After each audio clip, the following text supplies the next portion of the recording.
in my Father's house. I would speak with you now about that which you find in this reality be both promising and challenging. I would speak with you about life and death, as you call it. In each lifetime you have the promise of the new lifetime as it is begun, as a small one is birthed. And in each lifetime you have the challenge of understanding the releasement of the body, yours and the loved ones. You have a saying within your scriptures which has been attributed to me, and I did say it, that in my Father's house are many mansions. By that I meant that in the reality of the Father there are many dimensions, many realities, many mansions, or perhaps sandboxes to play in, and this includes many lifetimes. For the Father would not limit you to just one lifetime. The Father does not limit. Your divine teacher does not limit. You are limitless. In my Father's house are many mansions, many ideas, many realms, many places to adventure. Not only the physical location places, but places within the mind and the imagination to adventure. You have fashioned for yourselves over and over many different mansions to play within, many different lifetimes. Oftentimes you have asked of companions, ones of the soul group, the vast soul group, to be with you once again upon the stage of another lifetime. You meet once again, playing different roles, having different scripting, and you play to each other. Each lifetime, no matter how you fashion it, is full of promise. Every moment, in truth, is full of promise. It awaits your command. A lifetime is very flexible, malleable, and you can change it, can mold to what you want it to be and to do. You make changes within an instant. You make a shift in perception, and suddenly everything looks different, and suddenly you are different. Each one who claims a physical lifetime is a master. All in truth are equal.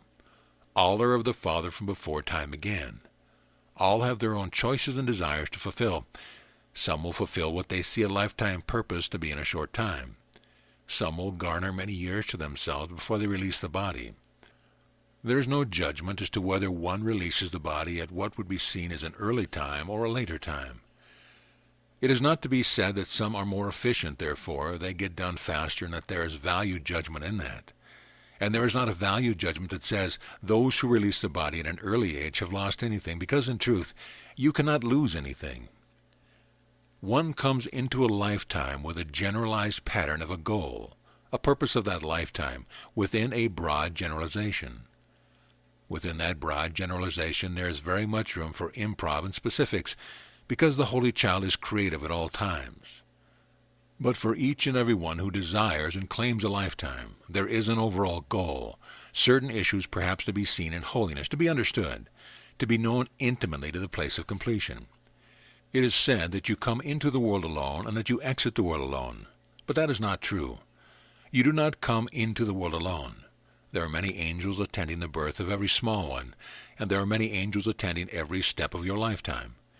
When you release the body, you are welcomed into a loving group of guides, teachers, angels, loved ones who you will recognize and feel very much at home with, very much welcomed.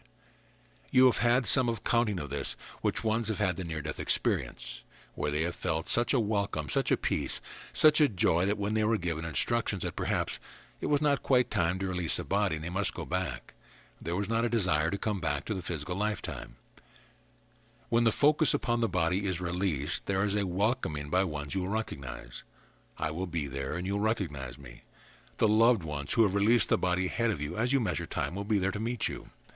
Even if you have, in the most extended state, focused upon another incarnation. They are not limited to just the one focus upon the incarnation. They will be there to meet you. The releasing of the body is, in truth, a completion. It is a graduation. Now for the ones who left seemingly without the companionship of that one activating the body, there is a time of adjustment. But in truth, you gift yourself every experience, and the experience of another one's releasing the body is a gift that you give to yourself to move into expanded understanding of self. Self with a capital S, but also self with a small s. To understand that even the self, small s, as you see yourself to be individual, is not confined just to personality or to body or even to specifics of a lifetime. The self of you is very much expansive. The self of you is what you have called the soul. Now as you understand self, you say, well, I am myself. I am an individual. I am known by a certain name. I have certain attributes. People recognize me. They call me by my name, and that is my individual, individuated self. But there is more to yourself than just the individuated expression, and the more is the soul of you. The soul of you is the repository of all the experience of all the lifetimes you have ever imagined for yourself. It is, as you would say, a certain memory, a record, if you will, of where you have been, who you have been, what you have felt, what you have experienced, what you have given and received in all lifetimes in this dimension, this reality, and all others as well, so that you can see that the soul of you is quite expansive.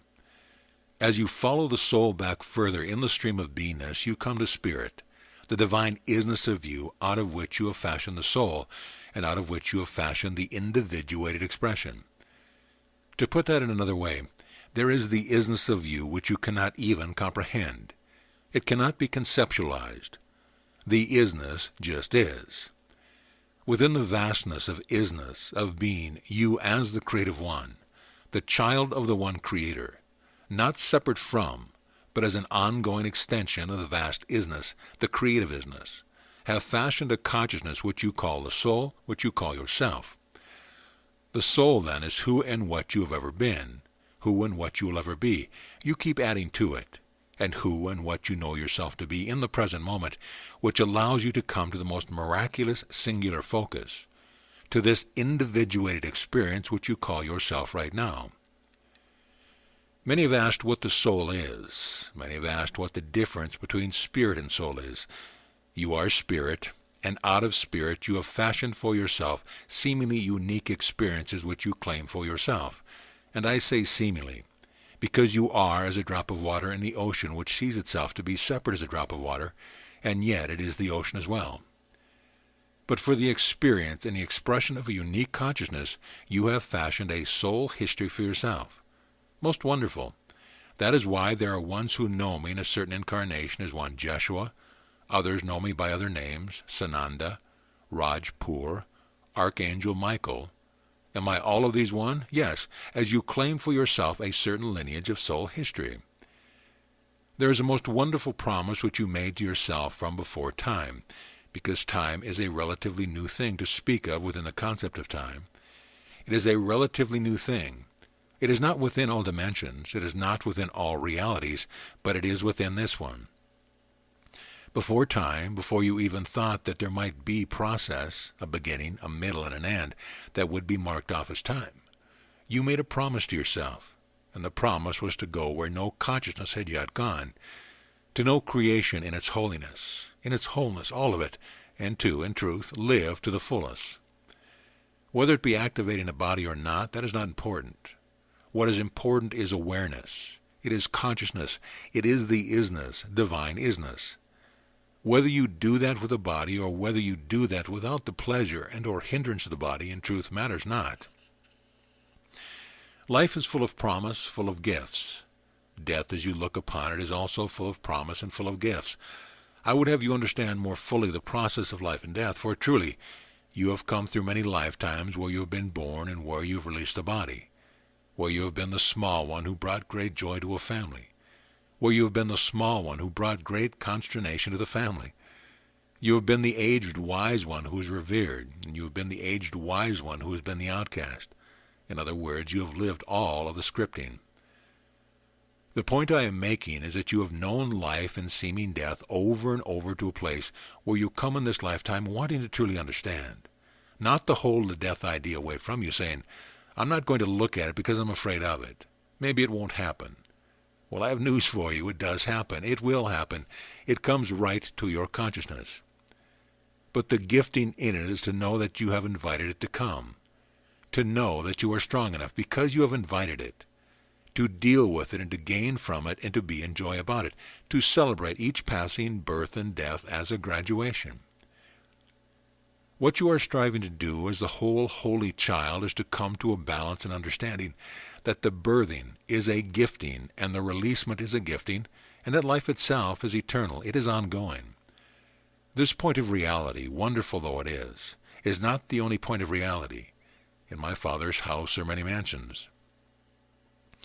Therefore I say to you, look upon each day, when you first open the eyes, as a birthing, for it is. It is a new day.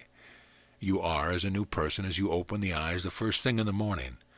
Look upon that as a birthing of that day and yourself in that day, And when you come to the evening and you lay the head upon the pillow, allow that to be the releasing of the focus upon the body, not to the place where it is a permanent releasing, but to the place where you allow yourself peaceful repose. You do this every night anyway, and it is no big deal. When you come to releasing the body, it will not be a big deal either. For those who are left to care for the shell, the vehicle, the body, gift to them before you release a word to the wise that you will always be with them, that you are not the body. Write out for them certain instructions which will help them deal with the shell, the vehicle, the body, because at times like that there are emotions which come up, and the loved ones do not always know what to do. So give them the gift of writing what you want done with the cast-off body, and speak to them that life is eternal. Speak to them that which you know in your heart. Tell them, too, the experiences you have known in the lifetime which you have proved to you, so that they are not left bereft, cast adrift without an oar. Give them an oar or two. Then, when you come to the place of releasing the body, you will go with joy, knowing that you have completed.